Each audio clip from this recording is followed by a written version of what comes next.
Hi, I'm Pat Keegan and welcome back to the DIY Home Build channel. Today I'm just going to take you through a very short video on cleaning your table saw. I typically keep the table saw surface, which is made of cast iron, usually keep it very clean. It can be actually a hazard when you get a little layer of rust on it. You can actually introduce friction, more friction to the wood, and that can cause in the worst case, I guess, if the friction's too high and you're pushing the piece of lumber through, it could skitter and skip, and you don't want to introduce your hand to the saw blade. But the other thing is that can happen too is that sometimes when the friction builds up, it can try to want to bind with the blade, which can cause kickback and other things. So it is actually pretty critical that you keep your table saw surface clean. Now, I've seen over the years, dozens of ways to clean a table saw. Usually, you should do it a couple of times a year, in my opinion, just to keep it from getting any kind of rust on it. But it's been about a year since I've done it, and of course, when the temperature changes, I don't have the shop here is not, humidity controlled throughout the year, and there are often times where the heat is off completely.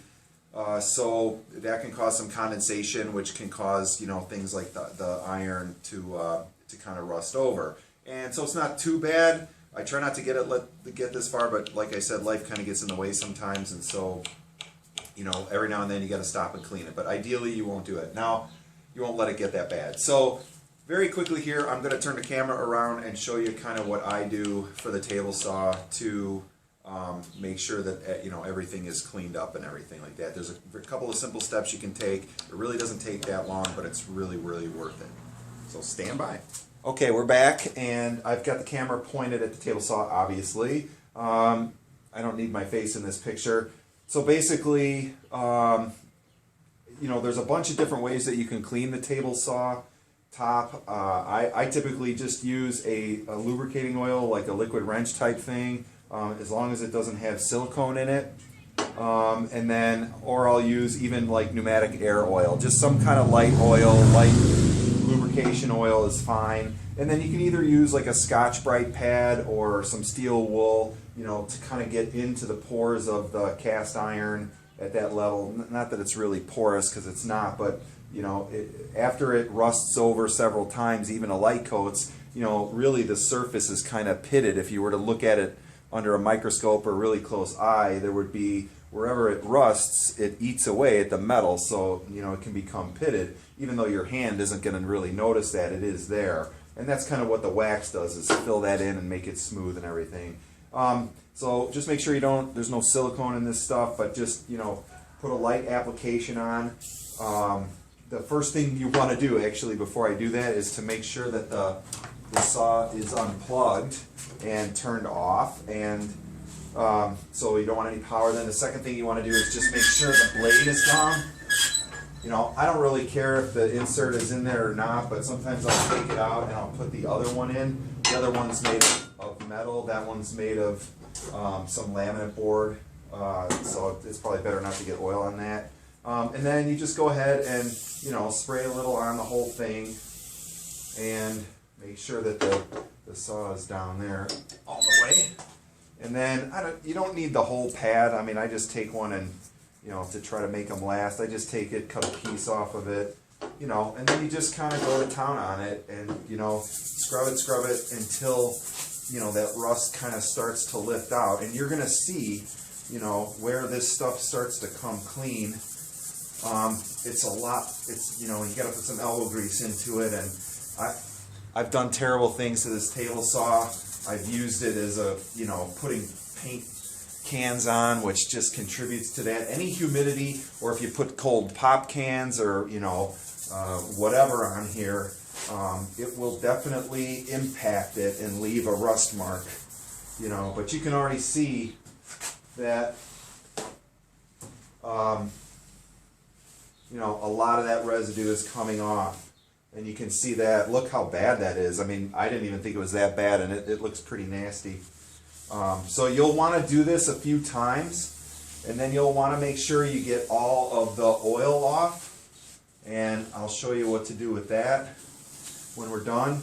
And the reason you don't want any oil left on here is because if you are going to cut, you know, some lumber off of this and this isn't clean of oil, then it's going to, the wood that you rub over it is going to absorb some of that oil, and that may impact, you know, if you're using a water-based stain, or, you know, so you want to keep it as clean as possible. So we'll get this cleaned up. I'm not going to show you the whole thing, but you can definitely see, you know, kind of how really nasty this stuff can get, you know, if you don't take care of it. And this is an old saw. This thing is like probably at least 20 years old. Maybe. I'll double check that, but, you know, bottom line, what I wanted to show you basically is this, is that, you know, it is rusty, it gets rusty, and you can see kind of where I scrubbed and where I didn't, hopefully. Maybe I'll tilt the camera forward here. You know, kind of where I scrubbed and where I didn't, it's much shinier where I put some elbow grease in there. And so I'm going to continue doing that, and I'll turn off the camera, and then I'll come on and show you the second step, which is to take the oil off and then use a paste wax on it. So I'll be right back. I'm on about my third round of doing this, and you know, you should be doing it when you know, until your arms hurt a little bit. So I'm just about done here. Don't forget when you're doing this to get inside the grooves here, so that, you know, any kind of sled or table saw accessory that you have in these gauge grooves, that, you know, you can make sure that those are covered too. I probably went through about 2 of these Scotch-Brite pads, cutting them into thirds, and I'm about ready to get this sucker cleaned off.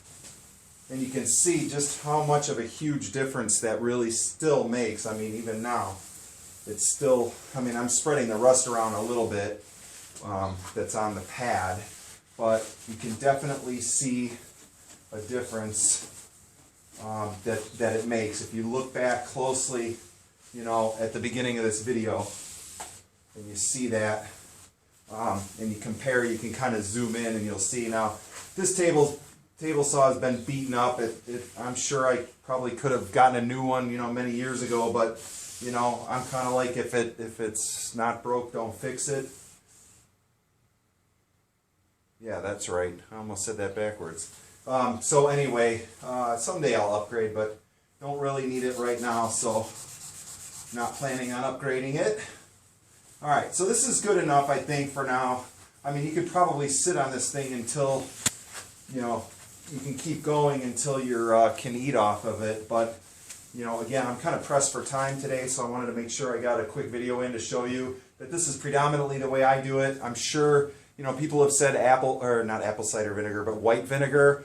You know, they leave it on there for 30 minutes and it helps bind the rust and take it off and turns it black. And, you know, I'm sure you can do that. I haven't tried that yet, so, you know, obviously feel free, but, you know, this to me is good enough. So now what we're going to do when I come back is we're going to get the rest of this oily residue off, because there's still oil on here and I don't want that to get into the wood. So I'll be right back with some acetone and we'll show you how we take care of that. Also notice I've got gloves on. As soon as I was starting to rub, you know, oil can be, I don't know, everything these days seems to be a carcinogen, so cancer causing, so I don't want to make sure that gets on my skin, so I use the latex gloves. But anyway, I'll get some acetone and be right back. Got some just straight acetone here. I do a little bit of welding and metalworking, and if you've ever been to the store, like a Home Depot or whatever, or a metals, you know, shop or whatever, they do have kind of an oily residue or some grease on the metal that helps to keep it from rusting. Even when you go to Home Depot, if you go in the plumbing aisle, I think you can feel the grease on the pipes that they have there of the certain sizes. So anyway, I want to make sure that that oil is off. So I'm just going to basically clean this up with some acetone to get that off. And you can see it's still coming to where it's, you know, it's still coming clean. I mean, it's still taking all this dirt off and everything. So, and grease, so, and the oil. So anyway, I'm just going to wipe this down with some acetone. This stuff is very flammable and very vaporous, so you want to make sure that you have, I have doors and windows open today. It happens to be really nice out, so I'm making sure that, you know, I'm properly ventilated. I got a lot of ventilation when I'm using this stuff because it is pretty nasty. And you can see it's already getting all the, you know, leftover oil and rust, any residual rust that's trapped in the oil off of the table saw. So then that's done, and then the final step is, I always keep a bunch of this around. It's just a good general purpose metal cleaner. Gets rid of all the crap, you know, grease and all that on it. So anyway, okay, that's pretty good. Make sure you get inside the track here. Don't leave that go, because you know your other sliding, the miter gauges can bind up on you too. So you want to keep those fresh, and then you want to get rid of these rags and close this guy off. And also, don't store these used acetone rags or oil rags anywhere in your shop. Put them in a plastic bag and set them outside on the curb or wherever, so you don't want any fires kind of breaking out spontaneously or not. Okay, so the next thing I'm going to do is just get set up to do the wax, and then we'll be done. Okay, we're back on the final steps, and like I said, you can use car wax. I mean, I don't really know the difference, if there's a difference between the car wax and this kind of like a paste wax. I think they use some of the stuff for floors and furniture and everything. I don't use a lot of wax like this out of the can, except to kind of buff this stuff out. So all you got to do is you got to put a little bit on. You know, you can be liberal with it because you're going to be wiping it off. Because again, I don't want wax, you know, necessarily on a nice piece of mahogany that I'm running through the saw either. So you just got to make sure with wax, it's just a matter of, you know, kind of buffing it on like so, just getting it good and ground in there. Like I said, I think this just kind of fills everything in, and man, this really makes everything smooth and frictionless. And that's really what you want. So I kind of just lay it on there pretty liberally, and then just buff it off, you know, as much as you can. Just keep getting it off of the table saw surface. That's still, look at that, even after the acetone, that's still coming off. That's just a lot of, you know, dirt and rust. So, you know, then I want to just go back and I want to keep going over this until, get in the cracks here, you know, so you can see.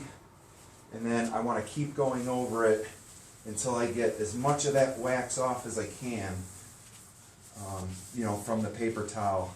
And then you'll be done and you'll be ready to rock and roll.